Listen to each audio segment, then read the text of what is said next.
I'm really excited about tonight's video because we have some new things to talk about with the Cybertruck. And there was a video that was released today of the Cybertruck doing some cool stuff. There's also now a Cybertruck on display in San Diego. And this particular Cybertruck also was housed with a sign as of this morning. Now that sign was ripped down pretty quickly after it was put on display, but it had some marketing information talking about capabilities of the Cybertruck. So we're going to dive into all of that today and talk about what this all means for the Cybertruck. Here we are only like 10 days away and 9 days from when you're watching this, which is really awesome. So we only have like a week left until we know for sure on all of this stuff. And with that, make sure you take all of this with a grain of salt. But I want to talk about all this because it's a lot of really good information that we now have on the Cybertruck, and it paints a pretty good picture of what we should start to expect. I'm also going to go over my adjusted numbers for what I believe the Cybertruck's going to come in at, both on price, performance, all those capabilities. I'm going to break it all down for you and give you the rationalization for all of it. So let's talk the good stuff, protecting your Uber turbines or induction wheels by Magback. Just recently, I shared with you a video on how to install the rim case made by Magback, which is a brilliant way to protect your wheels without compromising the amazing look.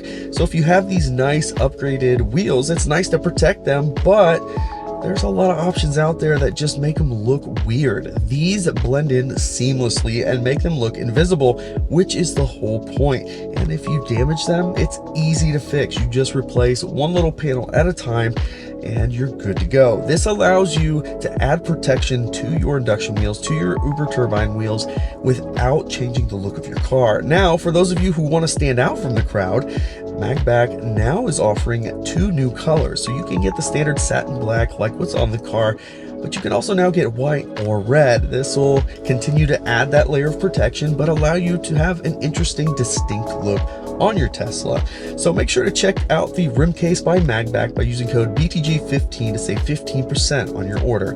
Thanks to Magback for sponsoring this video. First and foremost, I want to go to this post. S.E. Robinson Jr. posted this video. The Cybertruck was actually seen at SpaceX in Texas, which is really cool, and it looks awesome. I mean, it is in its element in this video. It's actually a really good video. As we watch it, they actually do something that I want to talk about because I do not recommend this, and I'll explain why, but it looks cool driving this thing on the ocean, but please do not do this. Yes, Cybertruck is supposed to be waterproof, blah, blah, blah, whatever. Go ahead, drive through some water if it's fresh water. Do not drive through salt water like this. This is not a good idea, and let me show you why. So this isn't something that I'm excited to talk about, but I don't want this to be misconstrued. But basically, after I moved to Florida and Hurricane Ian hit, I got educated about salt water and batteries. Turns out that we have enough real life experience with when salt water comes into contact with some of these batteries in electric cars, what the long-term effects of that are. Unfortunately, the conductivity of salt water is actually really good and it shorts these batteries out pretty easily.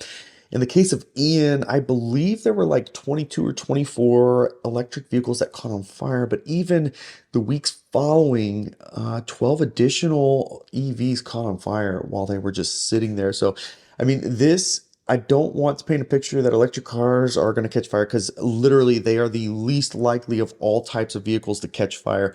A hybrid vehicle is number 1, a gas-powered vehicle is number 2, an electric vehicle is the least likely to catch fire. Do not drive this in salt water. That's end of story. Just don't do it. Drive in fresh water, cool, whatever. Don't drive in the ocean. Anyways, enough of that. Let's go back to X. Thanks so much to Black Model 3 for posting this picture he took at the San Diego store this morning. Actually, this sign was on display right outside, which is crazy because when you take a closer look at this, it's showing some stats here of the Cybertruck. Ultra hard stainless steel exoskeleton, shatter resistant glass, ultra tough SMC bed, up to 2,500 pounds payload, adaptive air suspension with on and off road drive modes, and 11,000 pounds of towing power. So now I'm going to break this down for you because there's a lot here to dig into. Now, first, there is a typo on this, so I'm not sure what this is all about, but you wouldn't typically see a typo from a legitimate posting like this. So something is a little weird about that. It is possible that whoever made this put that typo in there and it did pass through and nobody noticed, but that's probably why it was ripped down immediately after this thing went on X. But anyways, take that with a grain of salt. This is a real sign, and I'm going to go through each of these one at a time. First, the ultra hard stainless steel exoskeleton.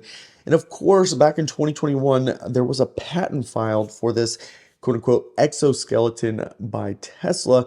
And really, the thing is, after listening to some of the experts, including Monroe, they talk about there's really not a true definition of what an exoskeleton is. So, although this final version of the Cybertruck that we now have a better understanding of isn't what was discussed at launch, they are still going to call it an exoskeleton. We can see here that the back is a number of castings that are put together. It's not really, this exoskeleton with everything held together on the inside. It is kind of like the Model 3 and the Model Y are put together, but there's some differences here. So it's kind of like a mashup of all those things. And Tesla is going to go ahead and keep that exoskeleton nomenclature for the Cybertruck. I'm not saying there's anything wrong with that. They can call this that. And there's nothing to really dispute that it isn't an exoskeleton. Moving over to the shatter-resistant glass, I mean, is there really much to talk about here? Obviously, we had our demo live, and that all just did not go as planned, but you cannot beat all the memes that came from this. Anyways, the good news here is they are advertising shatter-resistant glass, meaning although we know it's not bulletproof glass, they did retain some level of a higher strength glass on the vehicle, which is great news, especially for people like me who have probably the world record of the most windshields replaced.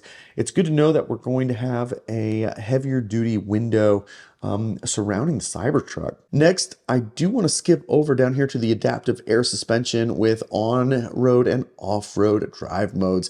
Now, this is a video clip that I took when I saw the Cybertruck in person here in Florida, and I mean, this is something that we've seen all this time. We knew it was an air suspension from the very beginning. It was talked about air suspension. We've seen it on all the builds that have been seen out in public. So this should be no surprise. Air suspension. This is fantastic. It's going to give us the ability to really jack the truck up if we want more clearance, but also to lower it down for more efficiency on the highway.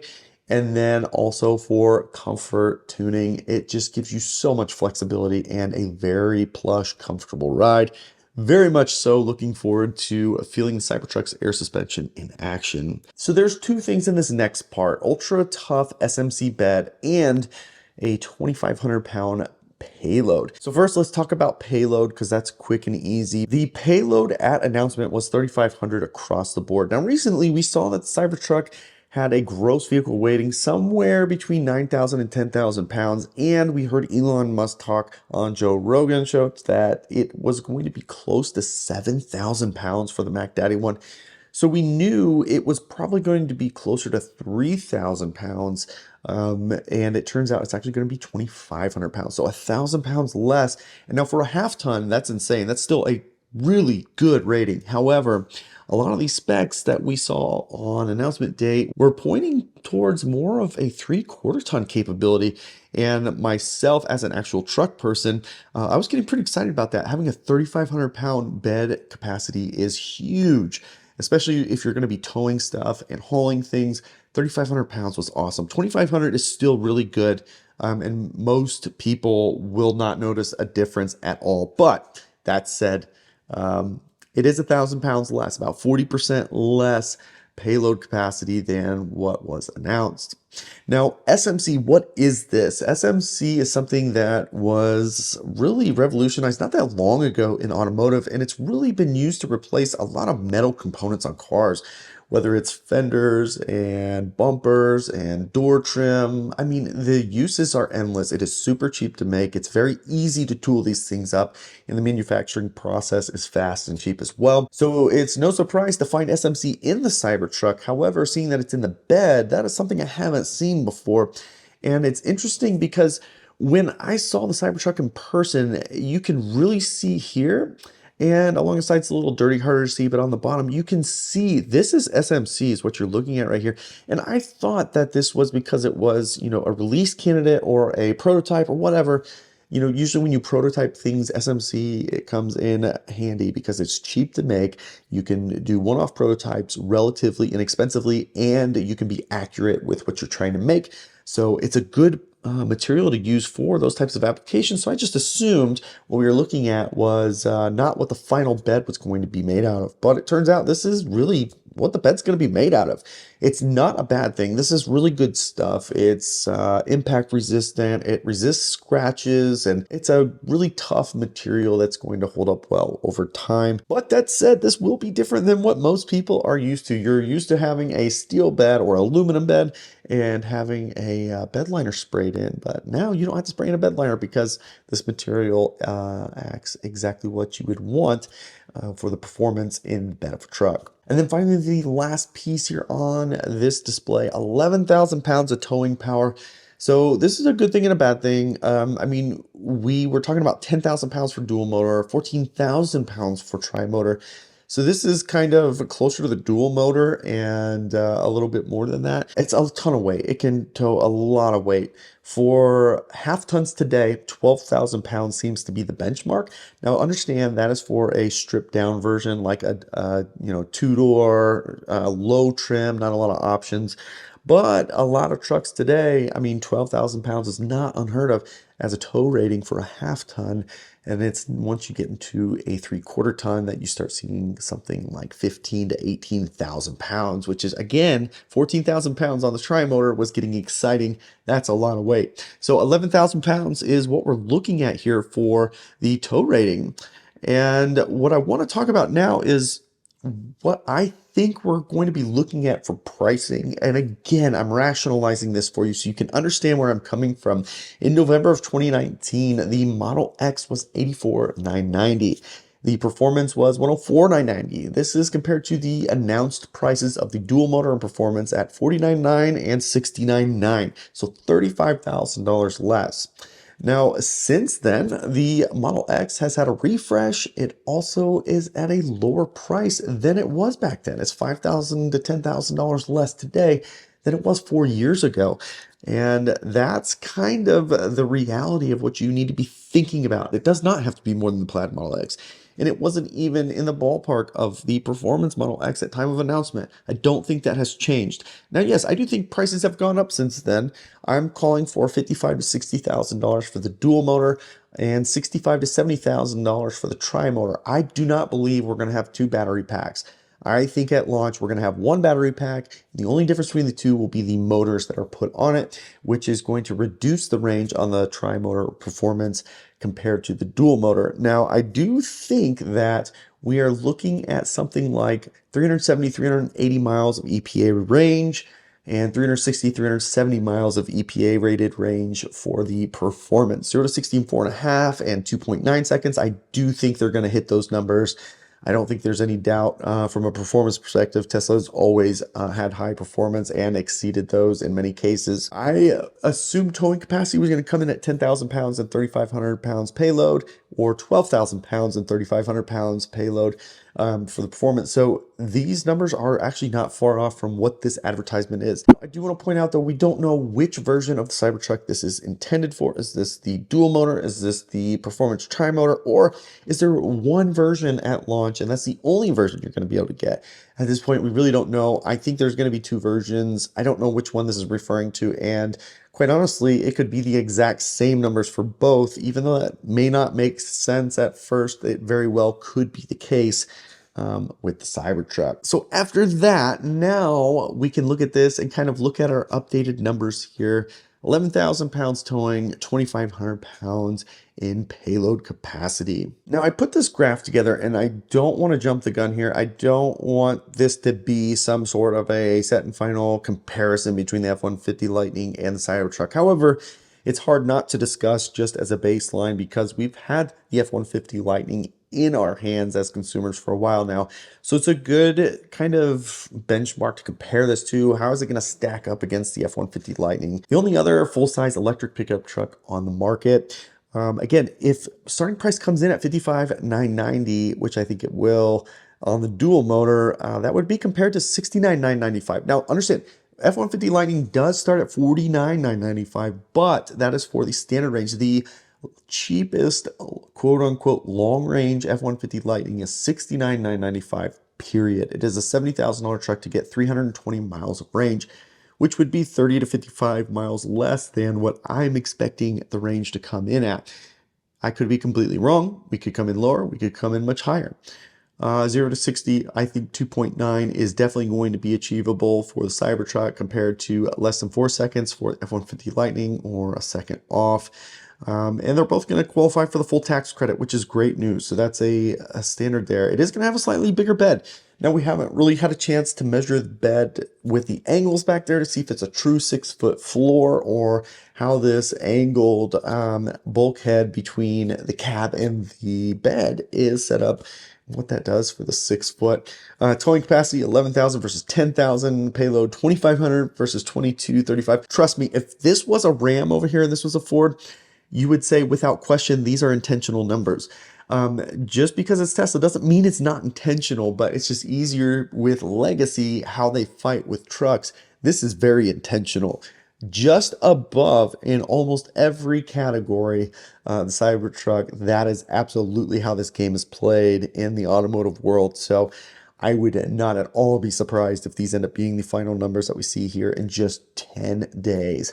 This is how they play the game, and this is a good thing because once this happens, now Ford has to respond with their next generation truck, which means it's going to be a better truck. So everybody wins when there's good competition in the marketplace. So that is the roundup here. There's a lot here, and I hope that this all comes to fruition. I really have a good feeling about my estimates. I'm probably off here and there, but I really don't think I'm that far off. The 500-mile Cybertruck, just there's nothing to support that it is economically feasible for Tesla to do that today with where they are with the 4680 battery cells. I just don't see it happening. So I'm not saying it's going away and it's not coming, but I think it's a couple years out, honestly. I think we're going to see one battery pack on 2 different trims. We're going to have a dual motor, we're going to have a performance, or a dual motor, a tri-motor, whatever you want to call it. And they're both going to have the same battery pack. So just like the rest of the Tesla lineup, you're going to have the same battery pack in both dual motor and performance, and you're going to get a slight hit in range by going with the performance variant of said vehicle. So I think that's going to be the case here with Cybertruck. And yeah, so I think that's what we're looking at. Let me know what your thoughts are. Is this all just a bunch of bogus? Do you think that we're going to be closer to the announced stats from the announcement, or do you think it's going to be even worse than what I'm suggesting? Let me know in the comments. Look forward to hearing from this. I hope that you enjoyed this video. Can't wait to catch you on the next one.